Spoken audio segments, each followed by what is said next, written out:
people, you are very welcome to my channel.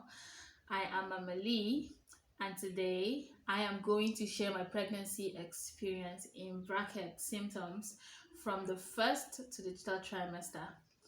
But before I start, let me tell you, pregnancy is not really as glamorous as people make it seem or as you think. To the public, you're like, oh, she's such a beautiful pregnant lady.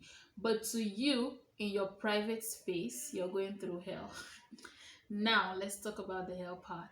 In my first trimester, I threw up a lot.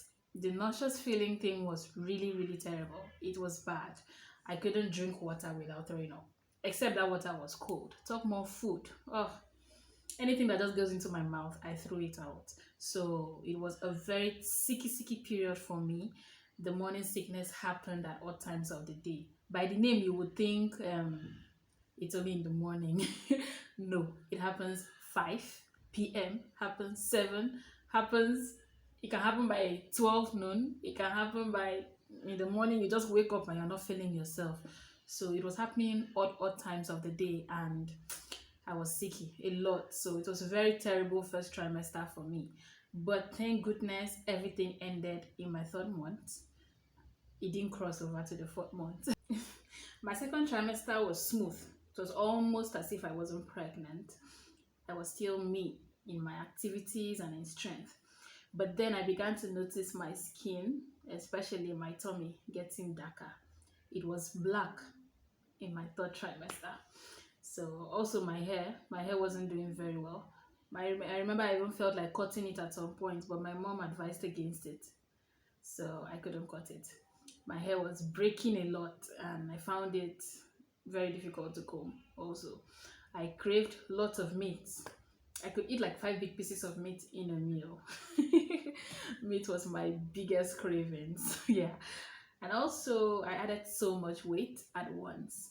My first hospital visit at 4 months, I weighed 60 kg. But in my visit at 6 months, I was weighing 68 kg. That was really fast for me.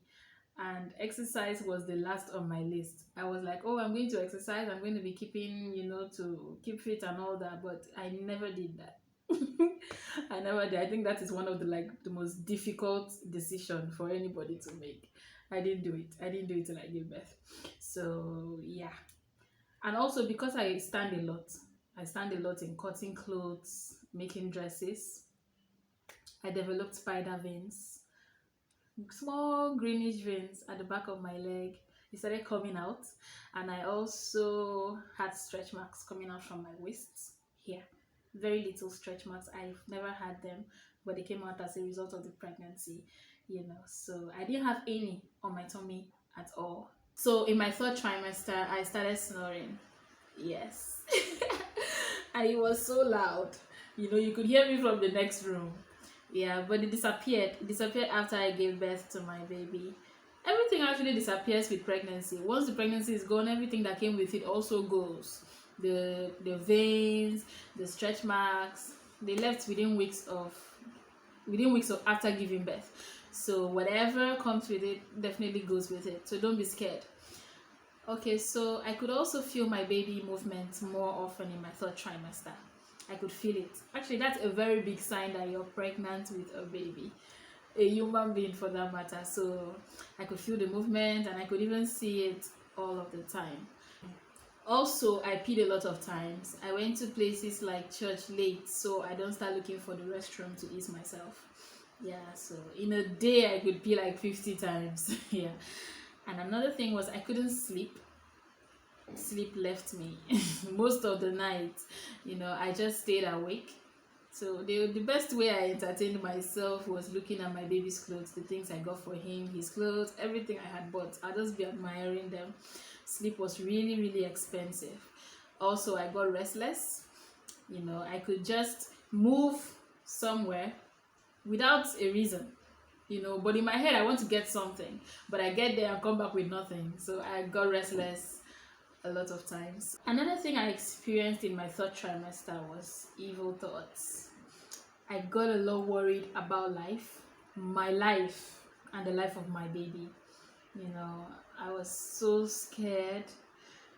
I had a lot of bad questions like, what if I die while giving birth?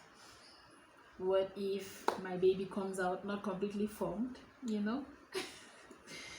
Those are really scary things. But I was able to get over them with prayers and a very strong will to live, because I am the only person my baby's got.